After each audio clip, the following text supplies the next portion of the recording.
सबसे पहले विजय त्रिवेदी, आज विजय त्रिवेदी की भविष्यवाणी सबसे पहले जरा स्क्रीन पर लाइए। विजय जी का मानना यह है, विजय जी कहते हैं हरियाणा में कांग्रेस पार्टी मजबूत दिखाई देती है। जरा विजय त्रिवेदी की ऊपर भविष्यवाणी दिखाइए। विजय जी कहते हैं कांग्रेस पार्टी हरियाणा में मजबूत है और बीजेपी मुश्किल में है। हरियाणा चुनाव को लेकर यह है विजय त्रिवेदी की भविष्यवाणी। जम्मू कश्मीर पर बाद में आते हैं, पहले विजय जी हरियाणा से ही शुरू करते हैं। कांग्रेस पार्टी मजबूत और बीजेपी मुश्किल में। विजय जी, ये किस आधार पर आप कह रहे हैं, बोलिए। देखिए, दो वजह मैं समझता हूं। एक वजह है भारतीय जनता पार्टी की सरकार, जिसका एंटी इनकम्बेंसी फैक्टर उसमें लगा हुआ है।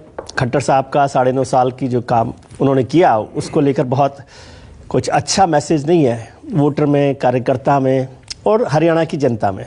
और वो भारतीय जनता पार्टी ने भी समझा, तो इसलिए उन्होंने अपना लीडरशिप को चेंज किया। लेकिन वो लीडरशिप चेंज होने में थोड़ा सा देर हो गई। तो जो नए चीफ मिनिस्टर आए, इनको यदि हम सुषमा जी के रेफरेंस में देखें दिल्ली में, तो उस तरह का एक बदलाव है कि वो कितना कर पाएंगे। अब यदि वो नहीं कर पाते तो पूरी तरह से उनको तो नाकाम नहीं मानना चाहिए।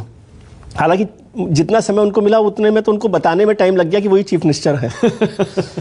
तो वो एक बड़ी वजह है वहाँ पर। और कांग्रेस ने बहुत अच्छी शुरुआत की भूपेंद्र सिंह हुड्डा के साथ, जो भी था पूरी तरह से पार्टी कांग्रेस की वहाँ पर भूपेंद्र जी हुड्डा के साथ है। जो नुकसान लगातार हुआ है या कम हुआ है, यदि हम इसको उस तरह से देखें, तो वो शैलजा जी के दलित वोट को लेकर और शैलजा जी के ओवरऑल पॉलिटिकल बिहेवियर को लेकर कि वो कितना नुकसान अब कांग्रेस का कर सकते हैं। अशोक तंवर साहब आ गए हैं, आपने सवाल किया। मुझे नहीं लगता कि बीजेपी का कोई नुकसान अशोक तंवर जी के इधर आने से होगा। और कांग्रेस को फायदा? कांग्रेस को कितना फायदा होगा मैं नहीं कह सकता, लेकिन प्रचार खत्म हो गया। वैसे भी 2 दिन बाद वोटिंग खत्म हो गया। वो तो हुड्डा साहब इसलिए लाए होंगे कि राहुल जी को बताएं कि कोई चिंता नहीं करो, इसको सब एक साथ है, सब एक साथ है, तो वो लेकर आ गए हैं।